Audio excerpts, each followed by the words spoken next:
오늘 바우스다 성녀 영성 책 143페이지 하단 부분부터 살펴보겠습니다.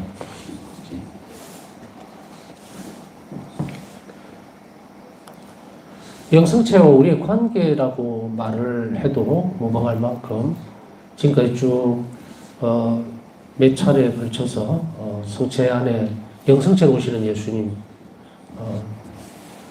우리가 잘 몰랐던 영역들이 참 많다고 생각이 돼요.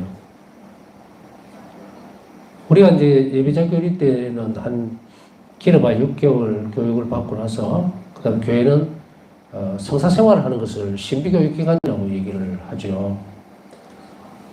하나님과 우리의 관계는 신비적 관계입니다. 일상적으로 우리가 눈에 보이고 만지고 생각하고 느끼고 하는 그런 관계가 아닌, 인간적인 관계가 아닌 하나님과 우리의 관계이기 때문에 우리가 이제 사람과 사람과의 어떤 만남이라든지 뭐 예를 들어서 악수를 한다든지 이러면은 서로 이제 접촉이 되죠, 손이. 그리고 그걸 통해서 그 상대방에 대해서 우리가 알 수 있게 되는데 주로 감각기관을 많이 이용을 하죠.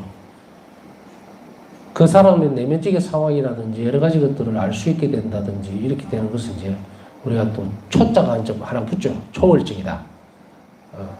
또 신비적이다. 뭐 이런 표현들을 붙이게 되는데 우리 이성이 납득을 못한다 하더라도 받아들일 수 있는 상황. 실제죠, 실제.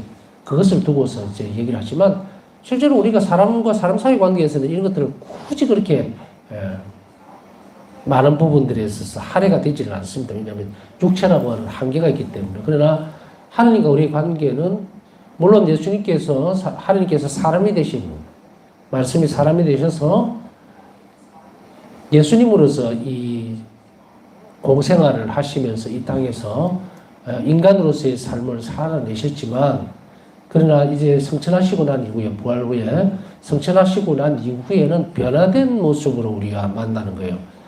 그렇다고 하더라도 2000년 전에 실제적으로 예수님을 가까이서 만나고 또 이렇게 물리적으로 만졌고 이렇게 그죠? 접촉했던 그런 사람들과의 관계와 오늘날의 신앙 안에서 예수님과 우리 만나는 관계는 형태만 변했을 뿐 존재적 방식은 똑같다고 여겨집니다. 예수님께서 만나셨던 그 시간들, 그 상황들을 이제 2000년 동안, 이제 신비적 기간 안으로 들어가죠. 예수님은 성천하시고, 당신의 사명, 이 교회의 사명은 하느님을 존재시키는 것이고, 하느님이 하실 수 있도록 하는 거예요, 일을. 구원 사업을. 그렇기 때문에 교회가, 말에 조금 뉘앙스가 다르기는 하지만, 하느님을 대신해서 뭔가를 하고 있다라는 표현보다는 하느님을 존재시키기 위해서 활동한다고 보는 것이 딱 맞는 표현일 거예요. 아마 더 근접하는 표현이지 않을까. 왜냐하면 교회는 하느님을 대신해서 할 수가 없어요. 물론 교회를 세우셔서 당신의 사명을 하실 것을 명령을 하셨지만 그런 실제적으로 일어날 수 있는 구원과 관련되어 있는 이 모든 것들은 신적 영역에 속하는 거죠. 그렇기 때문에 물리적으로 우리가 행동을 한다 하더라도 그 안에 활동하시는 하느님이라고 하는 존재 자체를 그 활동력을 우리가 배제한다면 이것을 이해하지 못하니까 이제 다시 돌아가서 우리가 성사생활이라고 하는 것은 바로 신비교육기관이다. 하나님께서 활동하시는 것을 내가 내 영혼이 알아볼 수밖에 없어요. 우리가 눈이라든지 감각적으로 이렇게 찾아내는 사실 성체를 한번 가만히 들여다보세요. 이게 바라다 볼 때에 눈에는 성체로밖에 안 보이죠. 그러나 이 부분들이 우리가 믿음의 눈으로 발견하기, 보기 시작할 때는 이제 뭐가 그것에 플러스 알파가 되냐면 성경의 역사, 은총, 이것이 보태지죠. 그래서 신비라고 하는 것은 하나님 은총의 선물이에요. 그 은총이라고 하는 게 부어지지 않으면 우리는 그 신비를 알아들을 수도 없고 받아들일 수도 없어요. 그렇기 때문에 우리는 이 기도를 통해서 또 꾸준함이 있어야 되고 연습이 있어야 된다 그랬죠. 그래서 성제성사에 접근하고 우리가 성사생활을 잘하기 위해서는 계속적인 연습이 있어야 되는데 그 연습이라는 것이 단지 우리가 한 달에 한 번, 두 달에 한 번, 뭐 혹은 석 달에 한 번 고해성사를 예를 들면 고해성사를 본다고 해서 익숙해지냐면 그렇지 않습니다. 수없이 많은 연습들이 반복되는 연습들이 있어야 되는데 그 연습들이 생략되어 버리면 어떻게 됩니까? 중간에 아무것도 없으면서 목적지만 드러나죠. 그건 무슨 말이냐면 성사 생활을 잘하기 위해서 무엇을 해야 되는지에 대해서 꾸준하게 현세 생활, 현실적인 방법을 동원해서 연습을 해야 된다는 이야기예요. 그래서 우리가 고해성사를 보기 전에 그냥 고해성사 때 죄만 하느님과의 관계에 있어서 흩어져 있는 게 뭔지, 단절된 게 뭔지, 그거를 끌어모으는 수집가가 아니라는 이야기입니다. 평상시에 죄가 우리와 하느님과는 얼마나 극렬하게 방해를 하는지, 깨놓는지, 그리고 우리 비참함으로 몰고 가는지에 대해서 끊임없이 그것을 찾아내고 통회하고 이런 연습들이 어디에서 이루어집니까? 바울사 성녀는 매일이 기도 생활에서 찾아냈죠. 바울사 성녀가 마지막 임종할 때까지 한 번도 놓치지 않고 매일 하셨던 것이 바로 통회입니다. 그래서 기도 생활에서 앞에서 말씀을 드렸죠. 매일 정해진 일정한 시간에 기도 없이는 하나님 뜻을 알 수가 없다. 그렇기 때문에 우리는 그 부분 위에, 그 위에 다른 기도 생활들이 올라가야 돼요. 그래서 이런 부분들을 연습시키고 같이 하기 위해서는 힘이 들어요. 그냥 제가 본다고 싶고 여러분들이 이제 신자들이면은 이렇게 하는 게 참 좋습니다. 아시겠죠? 집에 가서 꼭 실천하세요. 이러면은 힘들어요. 이번에 이제 코로나 때문에, 코로나라는 그 거대한 폭풍이죠. 그 고비를 지나는 그 시점에서 참 힘들겠다라는 생각이 들어서 이 시간을 만든 거거든요. 여러분들에게 그냥 이런 고정된 시간으로 기도를 하세요라고 하면 잘 하는 분도 있고, 그래, 머리로는 알아들어요. 저게 꼭 필요하다니까 해야 되겠구나. 그런데 몸이 못 따라가죠. 그래서 서로가 우리가 보면 그리스도교인들은 서로가 서로를 지탱해 줘야 되거든요. 그래서 저도 이 부분들이 아주 익숙하지 않다 이런 것은 아니에요. 저는 계속 해왔으니까. 근데 이제 서로가 같은 시간을 정해놓고 나면 훨씬 더 의무감이라는 것도 생기고 또 하기가 쉬우니까 이 시간을 만들어 놨는데 그 만들어 놓은 것에 여러분들이 위에 얹어야 돼요. 이렇게 하나하나. 그래서 신비적인 부분들, 하나님의 신비에 대해서 접근하고 성사생활을 잘하기 위해서는 아까 얘기했던 그 부분들이 반드시 성찰되어져야만 우리가 고해성사 안에서 신비적 부분들을 끌어올 수가 있어요. 고해성사에서 드러난 하나님 자비의 신비에 대해서. 그냥 우리가 고해성사에서 드러난 하나님 자비의 신비라는 것을 한 측면에서만 잠깐 알아듣습니까? 천만에요. 죽을 때까지 우리 고해성사에서 주는 그 하나님의 자비로움에 대해서 성찰하고 묵상해야 돼요. 이런 묵상적인 단계들을, 예를 들어 고해성사에 대해서 이런 묵상적인 단계들을 차근차근 잘 밟아나가는 사람은 어떻게 됩니까? 자신의 과거의 어떤 부분들, 신앙적인 부분에서 멀어져 있던 부분들, 하고도 화해를 하기가 쉽습니다. 왜냐하면 이렇게 되죠. 물줄기가 자꾸 커지면요. 이 물줄기는 위에서 물이 내리는 압력에서 자꾸 앞으로 뚫고 나가려는 성향이 있죠. 그런데 위에 물줄기가 약하면 이 밑으로 내려가지 못해요. 우리가 이런 연습들을 하나님 자비의 신비에 대해서 계속 연습해 나가고 그것을 성찰해내고 하나님께 우리 자신 영혼을 드러내주면 이 물줄기가 점점 커지기 때문에 우리가 옛날에 아주 오래전에 하나님과 미처 화해하지 못했던 부분들까지 그것이 도달이 돼요. 이렇게 되면 영혼은 폭발적으로 하나님 자비에 대해서 굉장히 많은, 내가 정말로 이렇게 많은 자비를 입었구나라는 사실을 알게 된단 말이에요.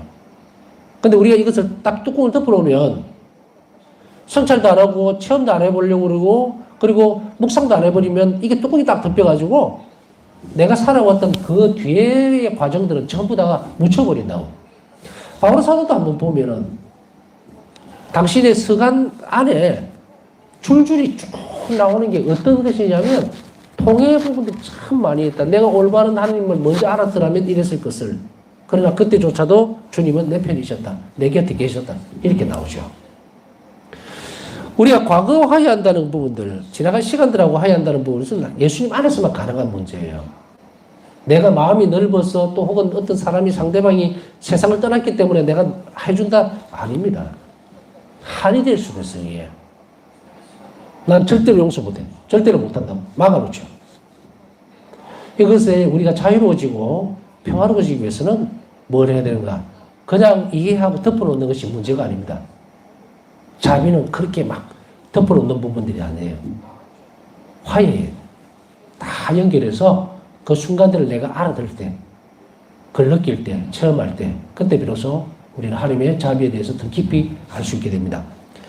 성체성사는 이제 고해성사의 단면이 그렇다면 성체성사에 대해서 제가 많은 얘기들을 지금까지 했습니다.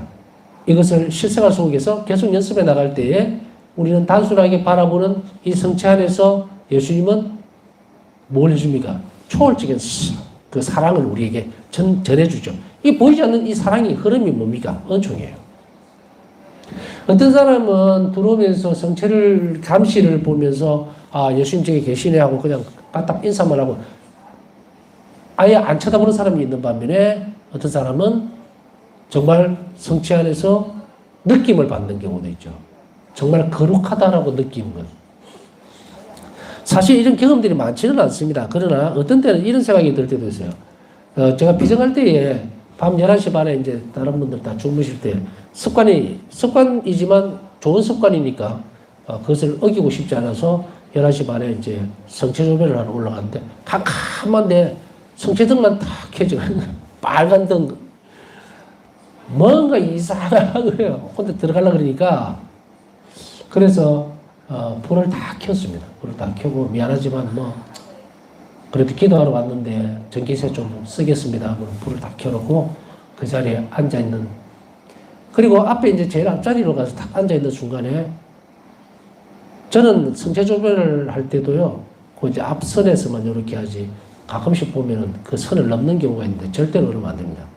하느님은 우리 친구지만 맘먹을 수 있는 친구가 아닙니다. 경외로운 대상이에요. 아버지가 나에게 아무리 친한 친구며 그런 거 있죠. 우애가 사랑이 가득하다 하더라도 넘지 말아야 할 것은 확실하게 정확하게 해야 됩니다. 그래서 내가 믿는 하느님, 우리 성인들, 이분들 내 언니도 아니고 오빠도 아니고 아무도 아닙니다. 자꾸 그쪽으로 끌어넣으면 안 돼요. 우리는 감히 그 앞에서 명함도 못 내는 거룩한 존재를 거룩함으로 인식해야 돼요. 그것이 깔가 내려지면 우리 밑으로 내려앉아 버린다고. 옛날에 그런 말이 있죠. 오냐 오냐 하니까 할아버지 수염도 잡아당긴다고 상투것도 잡아당긴다 그러나요? 가끔씩 이렇게 넘어타는 경우를 봅니다. 절대로 그런 사람들은 하느님과 가까이 올 수가 없어요. 모세에게도 예수님, 하느님은 야훼하나님 말씀하시죠. 너가 있는 데는 거룩한 땅에 신발 벗으라. 너 죽는다 이 말이거든요. 지금 우리가 눈이 가리고 있어서 올바른 것을 보지 못하니까 거짓된 것 안으로 들어가 버릴 수도 있다는 이야기예요. 성체성사는 그러나 아까 제가 말씀드렸던 내용은 어느 날 한순간에 그 딱 들어갔던데 불을 딱 켜고 앞에 딱 앉았는데 갑자기 너무 거룩하다는 말로 표현이 안 되지만 짧은 순간에 확 들어버려요. 그래서 우리가 얘기하고 있는 바울사 성령가 말씀하셨던 부분들 바로 그것이 이런 것들이 아닐까. 그 이후부터는 이제 의식적으로 살아내야 돼요. 그 거룩함을 살짝 스쳐 나갔던 영혼들은 그것을 기억을 계속해야 됩니다. 그렇게 함으로 인해서 예수님께 더 경건하고 더 가까이 갈 수 있는 그래서 우리 아버지시지만 하느님이에요. 응? 우리 성인이죠. 바울사 성령. 내 친구도 아니고 누나도 아니고 아무도 아니에요. 가까이 갈 수 없는 존재입니다. 우리는 이런 사소한 것들인 것 같지만 굉장히 중요한 타이밍을 놓쳐버리면 우리가 성체성사에 근접할 수 있는 그 신비적 차원으로의 영혼이 넘어가는데 힘이 들어요. 굉장히 뒤쳐져 버리니까 이런 것들을 스스로 실생활 속에서 잘 준비할 필요가 있어서 덧붙여서 말씀을 드립니다. 자, 영성체에서 하나님의 자비로우신 사랑이 받는 아픔을 하소연하시는 이 가르침을 들으면서 바울사 성령은 영혼들의 무관심과 변망들 그리고 냉담함에 대하여 더 큰 사랑으로 보석을 드리려고 노리겠다. 일기 1385번 참조하시면 되는데 지난 시간에 말씀드렸듯이 예수님은 사실은 우리가 어떻게 살펴보면은 성체조배, 성시간이라고 하는 것, 성체조배 이것은 변망덕감에 대한 보석의 의미일 수도 있어요. 그러나 이것을 꼭 굳이 그렇게까지 보석이다라고 하는 의미라는 것을 가지고 오는 것보다는 사랑으로 그것을 드리는 것으로 이해를 하는 것이 같은 맥락일 수 있습니다. 보석의 의미도 있어요. 왜? 배은망덕한 사람들이 너무 많으니까. 그것에 대해서 키워가 보려고 하는 성향이 있기 때문에 그래서 성시간은 그냥 복을 주세요. 정말 저는 이렇습니다가 아니라 하느님께서 인간 영혼 안에서 얼마나 많은 모욕과 지금 이 시간에도 받으시는지 배은망덕함에 대해서 우리는 우리 자신들의 사랑을 드러내므로 해서 그들의 죄를 대신해 줄 수 있는 그게 보석의 의미죠. 그런 것들을 드러내려고 애를 썼습니다.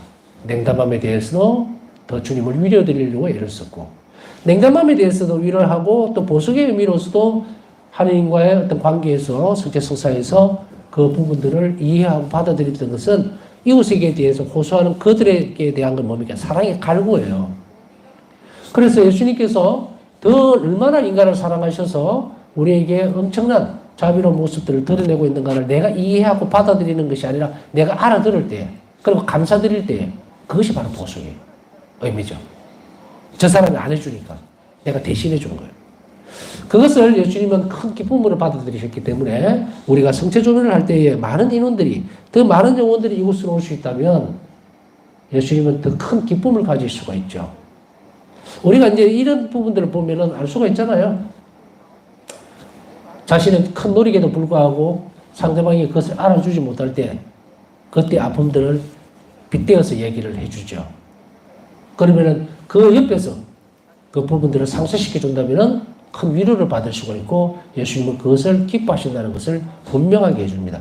그러니까 우리가 이 성시간에는 뭘 해야 되겠다? 이런 배망덕함에 대해서 보석하는 의미이면서도 동시에 사랑을 드리세요. 저는 당신을 사랑합니다.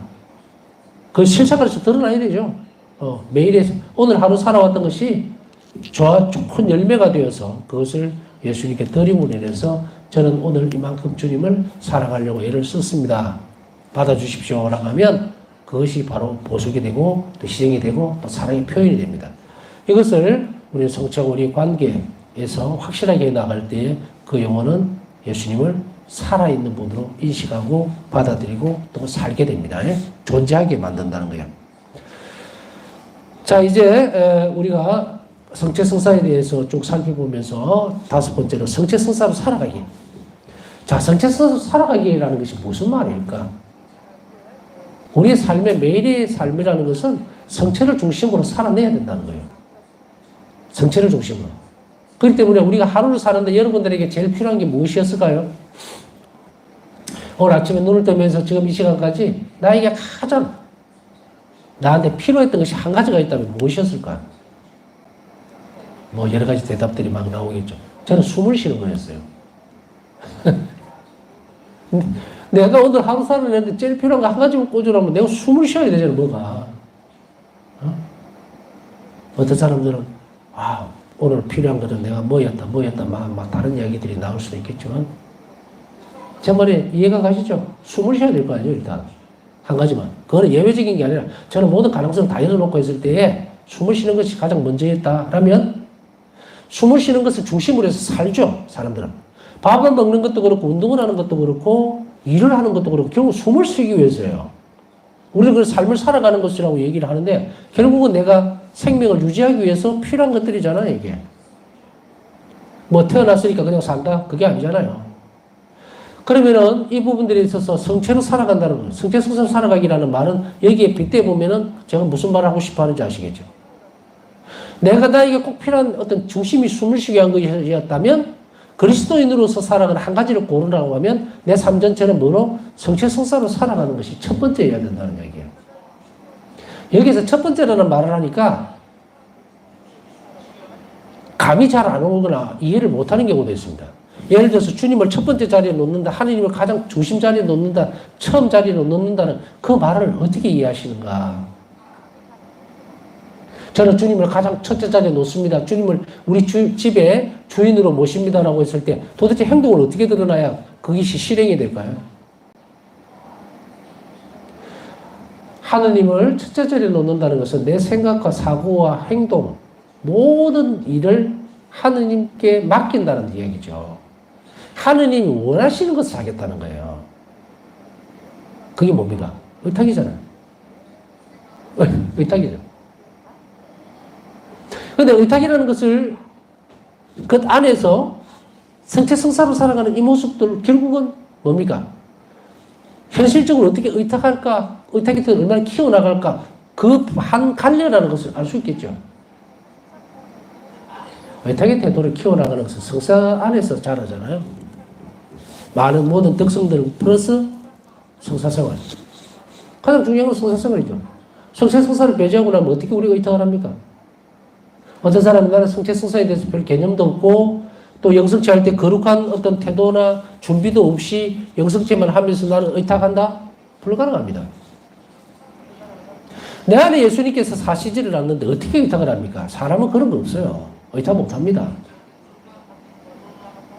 내 안에 선이 없는. 선이 부어져야 돼요. 믿음으로.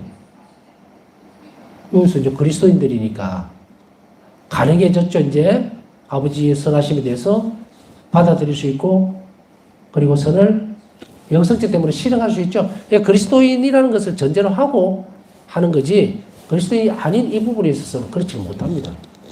그래서 바울사 성령은 성체성사에서 말씀을 하시면서 뭐라고 했는지 기억하시죠? 내가 오늘 선한 일을 한 것은 오로지 영성체 덕분이다. 하느님만이 선하시기 때문에 인간은 선을 할 수가 없어요. 우리가 인간 세상 속에서 그냥 착하다는 말을 표현을 쓸 수 있는데 자연인으로서 그러나 그것이 반드시 하느님의 선성과 연결되어 있을 때는 영원한 생명이 있어야 돼요. 뭐 이건 전에도 말씀드린 것 같고 그래서 어쨌든 이 선한 부분들이 하느님의 선물이라면 우리에게는 없다는 이야기죠. 그렇기 때문에 우리가 성체성사를 살아간다는 것은 모든 것을 포함하고 있습니다. 의탁의 태도 그리고 하나님께서 원하시는 그 권의지에 합치시켜서 삶을 살아가는 거기 때문에 그러면 이 성체성사로 살아가기는 다른 말로 표현하면 뭡니까? 영성체로 오시는 예수님이 나를 떠나지 않도록 해야 돼요. 그러려면 어떻게 됩니까? 나는 죽기 살기로 죄를 짓지 말아야 되고 하나님께 의탁하고 이웃에게 자비롭도록 최선을 다해야 돼요. 때때로 넘어질 때도 있고 또 우리가 포기할 때도 있겠지만 그때는 즉시로 또 어떻게 해야 돼요? 그 영혼은 고해손으로 뛰어가서 빨리 사람을 회복시켜야 되겠죠. 바울서 성령 영성체에 대해서 말씀하시면서 예수님께서 성체로 나의 안에 오시고 난 뒤에 그 다음에 다시 오시는 시간 그것은 다음 영성체 때까지라고 얘기했어요.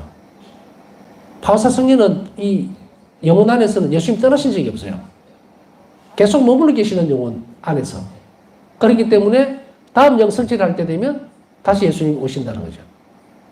이거 신비적 차원이에요. 같은 하느님이시지만 성체가 들어오게 되면 새로운 예수님이 들어오시는 거예요. 이것을 바울사 성령은 그렇게 표현을 하고 있습니다. 이 기간을 이야기하는 거예요. 기간을. 그래서 이 성체성사 안에서 살아간다는 것은 바로 모든 것이라는 것을 얘기합니다. 그래서 아까 제가 이제 오늘 하루 살아내는데 한 가지만 필요하다면 무엇인가 그 이야기를 했던 거예요. 자, 성체성사 살아가기 이 부분을 조금 더 세밀하게 살펴보도록 하겠습니다. 바울사 성령은 성체성사에서 예수님과의 만남을 온종일 이어가고자 했다. 온종일 이어가고자 했다는 이것은 무엇을 의미합니까? 예수님에게 내 성체성사로 내 영혼 안에 내 안으로 오신 예수님과 떨어지지 않았다는 이야기예요. 계속 살아있는 하느님으로 의식을 가지고 예수님과 계속 움직이는 거예요. 그래서 일을 할 때나 복잡한 어떤 상황에 놓여 있을 때나 고된 일을 할 때나 바울사 성령의 영혼은 계속 예수님을 찾은 거예요. 이것은 오랜 수련들이 필요하겠죠. 그러나 불가능한 것은 아니다. 그래서 연습을 할 때 우리가 하느님이 살아있음에 대한 연습들을 계속 육적으로 해 나가야 됩니다. 그렇기 때문에 우리가 이 부분들은 바울사 성령의 영성에서 우리가 알아보는 바는 뭡니까? 어떤 일을 하든 이런 부분으로 요약이 되죠. 뭔가를 결정하고 하기 전에, 실행하기 전에 예수님이시라면 이걸 어떻게 하실까? 늘 의논하는 그 과정을 우리 일기 속에서 발견하게 되죠. 사람이 존재적으로 옆에 누가 없다고 생각하면은 이야기를 안 합니다. 그죠? 살아있다고 생각하면 얘기를 안 하잖아요. 살아있다고 생각 안 하면은. 하나님께서, 예수님께서 내 영혼 안에 계속 나와 함께 있다고 생각을 하고, 이 생각은 굉장히 중요한 거거든요. 의지적으로 그걸 받아들이고 또 그것에 대해서 예수님과 친교를 이루려고 하는 시도를 할 때, 그때의 그 영혼은 점점 예수님을 실존적으로 느끼게 되거든요. 처음에는 그래요. 이게 와서 저도 이거 들어올 때는 성체 인사하면서 저 왔습니다 이래요. 솔직히 예수님 혼자 계셨네요. 저 왔습니다 하고 인사하고 앉죠. 대답 없어요. 예수님 대답 안 해주셔. 그러나 앉아있으면 주님께서 나를 보고 있다는 것을 느끼게 됩니다. 그러니 이런 것들은 계속적인 연습이라고 바울사 성경은 얘기를 합니다. 실제적으로는 아까 얘기했듯이 대화라고 하는 형식으로 얘기를 하니까 계속 뭐라고 혼자서 중얼중얼 하는 것 같지만 그게 맞는 수도 있다는 거예요. 그것도 맞아요. 방법적으로. 내적으로 이제 나중에 들어가게 되겠죠. 외적으로 내가 움직이는, 하나님과 나와 함께 움직이는 그것이 하나님의 살아있음에 대해서 내가 계속 인정하고 받아들이고 해야 돼요. 그렇지 않으면 우리는 한순간에 놓쳐버리거든요. 여러분들 오늘 24시간 중에서 예수님이 내 곁에 혹은 하나님이 살아있으면서 나와 함께 계신다라고 하는 그 의식을 몇 분 정도 가진 적이 있습니다. 기도할 때? 글쎄요, 기도를 1시간 했을 때 1분 정도 갖고 있을 경우도 있고, 한 30초? 그 사이에 또 그 잡념에 빠져버리고, 분심이 들어가고. 이렇게 생각하면 참 어렵죠, 그죠? 어렵지만 연습하셔야 돼요.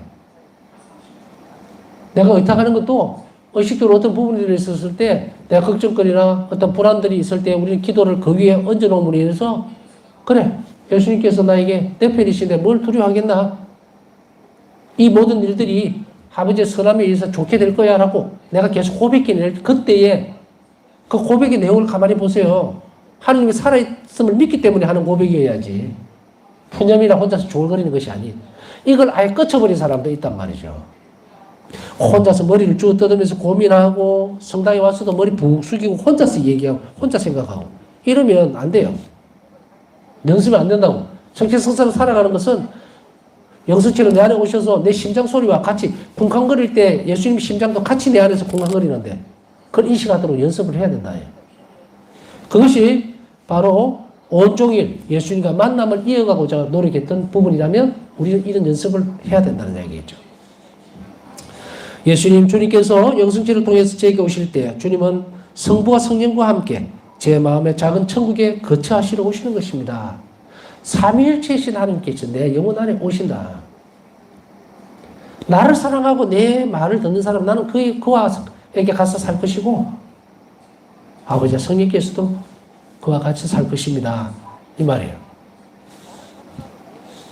저는 온종일 주님과 함께 하려고 노력합니다. 오늘 하루의 시간들 어떤 때는 어렵습니다만은 저보다 성실한 여러분들 이제 보면은 제가 기도 지향 읽어드릴 때 미리 와서 또 준비하고 같이 들어오는 사람도 있고 또 기도가 시작할 때 그 타이밍에 들어오는 사람도 있고 뭐 여러 가지 형태로 많지는 않아도 얕은 그런 패턴이 유지가 되는데요. 보면은 우리가 이런 부분들을 준비하고 하는 것도 나는 주님을 만나기 위한 거예요. 준비 작업이죠. 그래서 함께 하려고 하는 이 노력들은 처음에 제가 그 말씀을 들을 때 처음이라고 하면 또 언제 처음이라지만 저는 무조건 기간이 생각이 안 나니까 아마 이 바사성녀의 영성이행을 할 처음 그 부분에서 말씀을 드릴 때 강조했던 것이 반복과 연습이라고 말씀을 드렸을 거예요. 인내로 계속 연습하라. 예수님과 오늘 내가 어떻게 살 것인가, 어떻게 함께 할 것인가를 계속 고민하고 계속 연습하라. 어떤 때는 5분도 못 되는 경우도 있습니다. 어떤 때는 30초. 기도하면서 예수님 정말 저와 함께 계시는구나. 막 이런 마음 먹다가 금방 이 정신이 또 안드로메다로 획 날아가 버리고 아니면 분심 속에 푹 빠져버리고 이러죠. 그런 것들을 실망할 필요는 없습니다. 계속 연습하고 주님 오늘 이렇게 집중할 수 있도록 저를 도와주십시오 하고 은총을 청하고 계속 그렇게 연습을 하시라는 이야기죠. 바울 성녀도 마찬가지로 연습을 계속해서 합니다. 노력을. 저는 한순간도 주님이 홀로 계시게 내버려 두지 않겠습니다. 이렇게 480명. 제가 이제 성제조배를 하면서 가졌던 생각이 이 생각이었어요.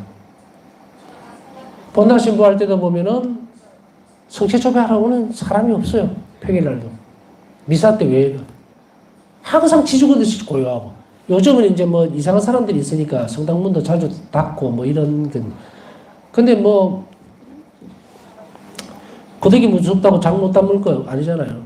뭐 CCTV를 달든지 좀 그걸 하더라도 신자들이 좀 많이 왔다 갔다 하고 예수님께 조배하러 와야 되는데 안 와요. 주일날만 조금 복닥복닥하고 저녁 미사 있는 날은 저녁만 조금 그렇지 낮에는 아주 조금 예수님 주무시라고 그냥 안 오는 건지 때때로 예수님께 가서 인사드리고 혼자 계시는 것 적적하다고 얘기할 수는 없죠. 그죠? 이건 너무 인간적인 표현이고 예수님은 우리를 만나는 순간에 사랑이 만나기 때문에 굉장히 기뻐하시는 거예요. 기뻐하신다고. 그래서 저는 제가 말씀드렸지만 저도 여기 왔다 갔다 하면서 일부러 이제 경당 쪽으로 와서 신발 벗고 들어와서 단 몇 초라도 인사하고 잠깐 앉았다가 또 나가고 안부를 묻는 거예요. 자꾸 저도 연습을 하려고 하는 거거든.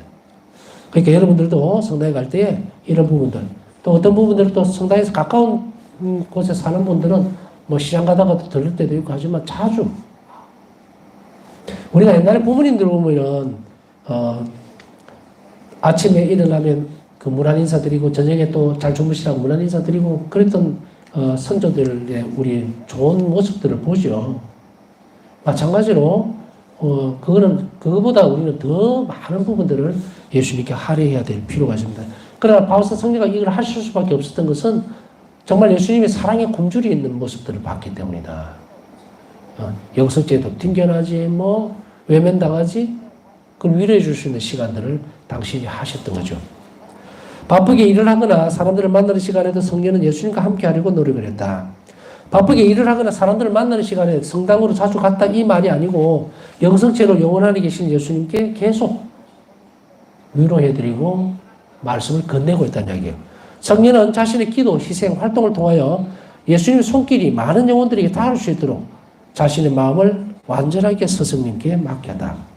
기도라든지 희생이라든지 활동을 통해서 이것을 해주는 것은 예수님과 함께 그 일을 해주는 것은 다른 사람들에게 하느님 은총이 이렇게 넘쳐가도록 번져갈 수 있도록 하는 중요한 일이에요.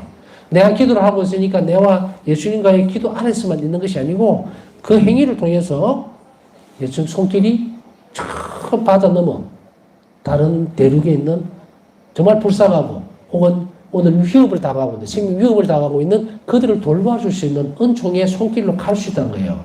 이것을 바울사 성령은 끊임없이 계속해서 연습을 하고 그리고 자신의 마음을 예수님께 맡겨드렸다는 것은 중요한 일입니다.